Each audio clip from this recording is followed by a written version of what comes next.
If BSA is scout led, then this undoubtedly is their committee meeting.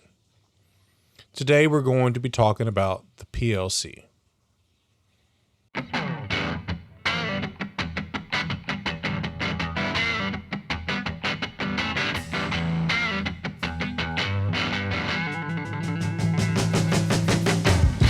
Welcome to Scouting on Purpose, the only podcast for leaders looking to grow and improve their unit.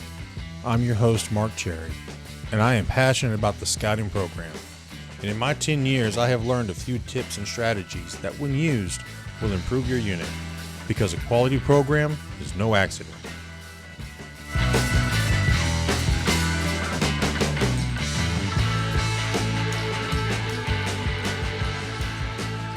But before we get into it, let's talk about today's camp gear.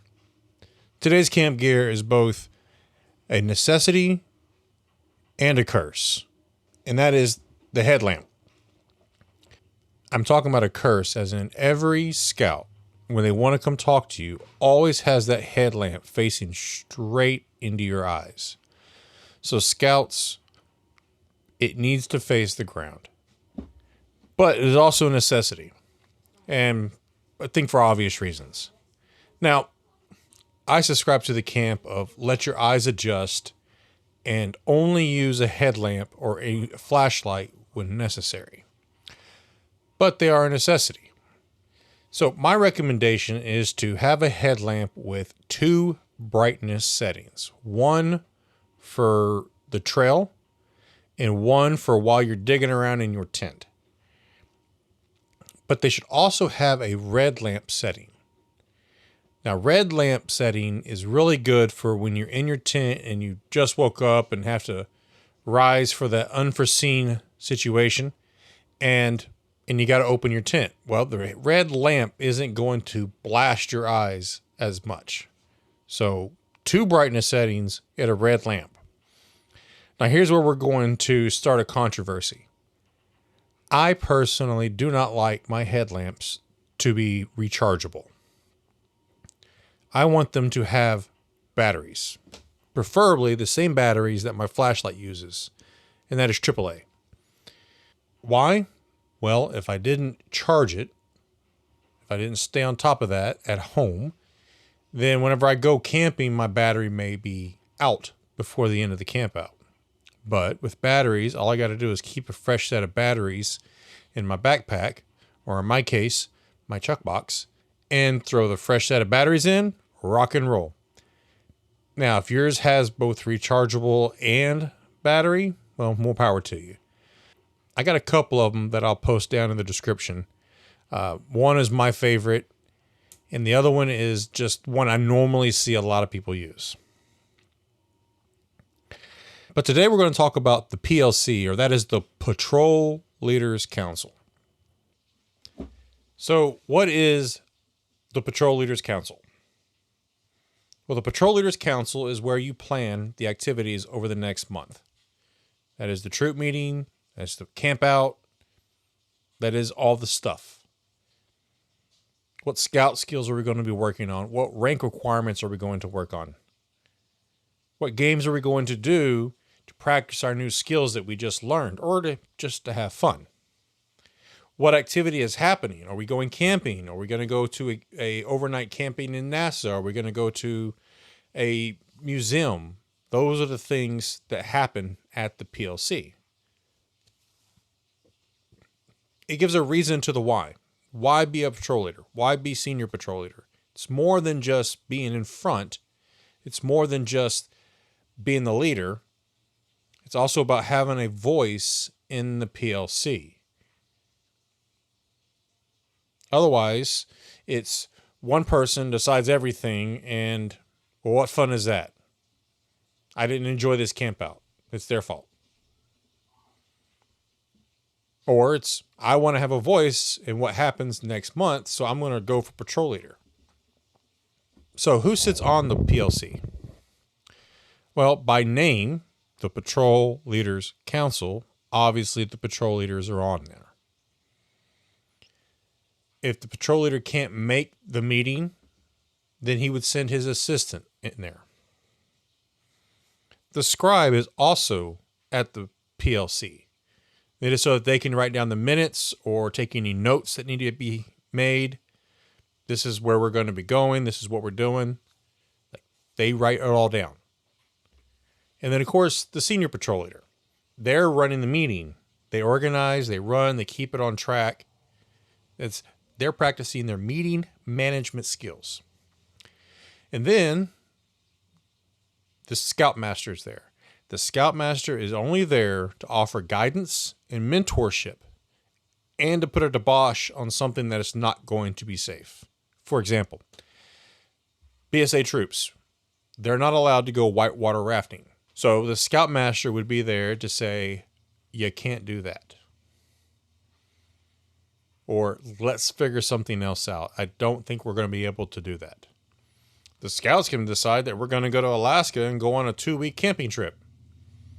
Well, that's when the scoutmaster would step up and say, can't do that. We don't have the ability to do that. It sounds fun, but we can't do that. But ultimately, it is the scouts' show. They're the ones that decide where and when and what we're doing. So why have a PLC? Well, planning makes things better. Think about it. When was the last time you were on a committee and you did something, but you just kind of threw it together? You didn't really plan anything out. Probably didn't go that great. So giving the scouts the opportunity to learn crucial planning skills, planning ahead and saying, this is what we're going to do, and we need to have X, Y, and Z ready before we get there. Those are skills that they have to have. But this is also, it is their troop. And as such, they needed to decide what is going on in it. This is where that happens. It's not on the floor of the meeting room because everybody cannot be happy. But if the patrol leader council comes together and they decide that we're going to do this, we're going to go hiking because we need the hiking miles for the merit badge, well, then that's much easier to control than an entire room of scouts. This is their troop. And as such, they need to have control over it. I went over this last episode, but if we adults did it, then the scouts would never really learn anything. Sure, they may get all their ranks and they'll earn Eagle, but they didn't really learn anything out of being scout-led. So the PLC is the ground roots of where all that happens. So what does a PLC look like? Well, here's a simple, generic version of a PLC, and it's kind of what most of us use in the corporate world for a business or for a meeting model. And that is the call to order. This is where the senior patrol leader asks all the scouts to, all right, settle down, let's get going. Could be 5 minutes, depending on how rowdy they are. Could be longer. But the call to order is where the senior patrol leader starts the meeting. Then there's a roll call. And this is where the scribe would want to write down all of the scouts who are in attendance. Then a patrol report. And this is where the patrol leader can tell the senior patrol leader about how the patrol is going. And like always, the patrol leader will say, oh, good. So the senior patrol leader can ask leading questions. And that would be, how is your patrol getting along? How are they forming? Are there any issues? Is everyone ranking and advancing okay? Then you move on to old business. So if at the last PLC, they had to table something for another time, perhaps there needed to be more research done. This is where you would want to bring that up to finish discussing it. And usually the scribe will say, okay, at the last meeting, we discussed XYZ and we never came to a definitive answer on this. And the senior patrol leader, all right, great. So let's talk about this for a few minutes. Then we get into the nuts and bolts of the PLC. And it is, so we got a big event coming up that's going to be scouting for food, or it's going to be Weeble's Woods or Camporee, or we're going on a really big hiking adventure. Who's going to be responsible for what? Who's going to look at the agenda? Who's going to look at the itinerary? Who's going to be talking to all the scouts about how to pack their bags? Who's going to be leading the adventure? Who's going to be the navigator? This is where the big event of the month can be planned. And then you move on to a regular troop meeting planning. I've seen this done several ways. It could be where there's a scout skill taught and then practiced in a game. I've seen just games, show up, oath, law, or pledge, oath, law, games. And the point behind the games is to help encourage the patrol method. If the patrols aren't getting along, this is where maybe practicing working together will help them get along better. And the SPL will lead that section. Finish it up with a brief overview. This is what we discussed. This is what we're going to do. Next month, we're going to be doing the yearly planning meeting, whatever. And then you're all done. Hour tops. And all your planning is the month and the event. Because usually most troops camp or do an event once a month. And then the yearly planning PLC could take a little longer, but that just really depends on the scouts, how well together or how well they have ideas where they want to go. If they don't know, it could take forever. But if everyone's got a list of 5 places they want to go to, that the patrol leader talks to his patrol, they come up with 5 places they want to go to, they go to the PLC, these are the 5 places my patrol wants to go. But that's it, guys. The PLC is not magical. It's not forbidden. It's just the senior patrol leader and his patrol leaders planning the troop. This is the secret to a great troop.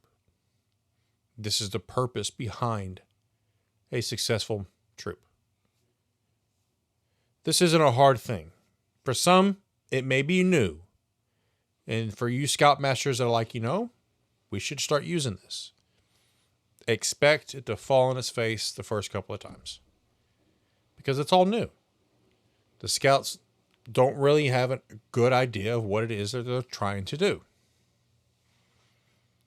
But that's okay. Encourage. Tell them, hey, better luck next time.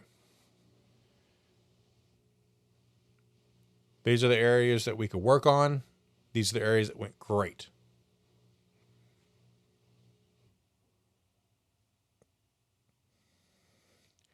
But planning your meetings and your events ahead of time instead of a day before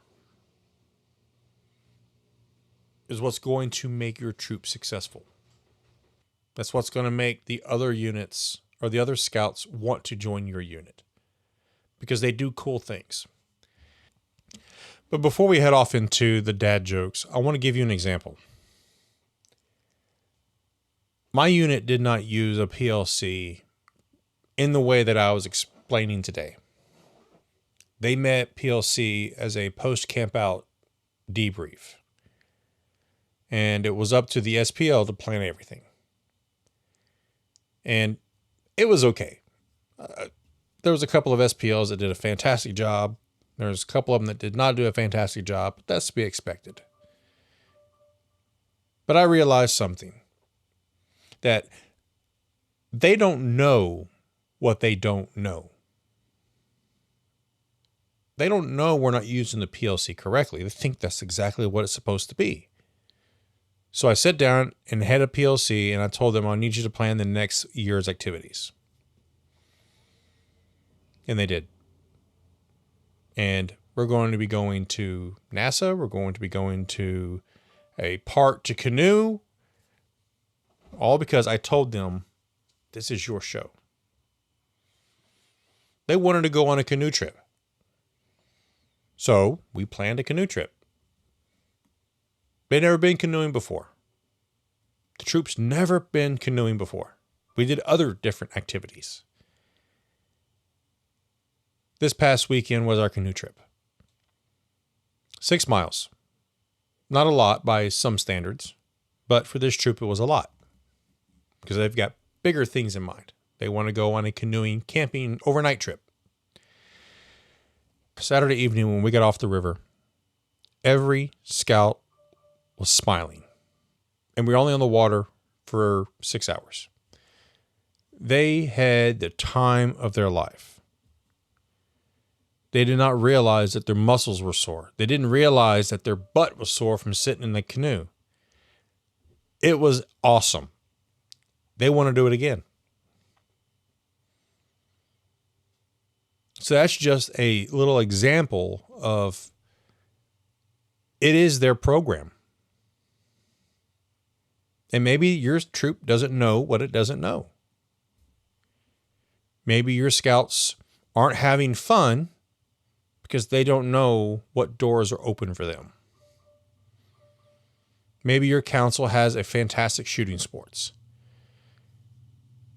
And I'm willing to bet you all you have to do is say, my troop wants to go camping at our council's camp.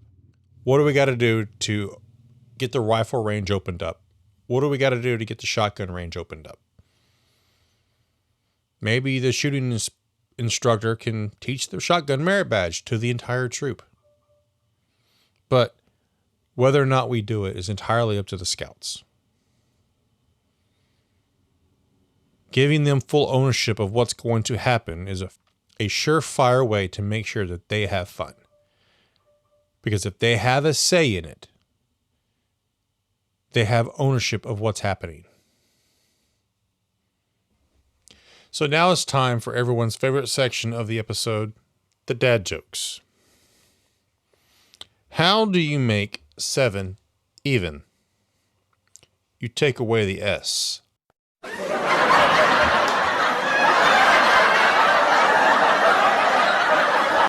And this graveyard is starting to look overcrowded.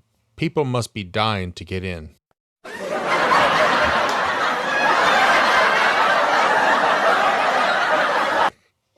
So guys, it's come to that time of the episode where there's a call to action.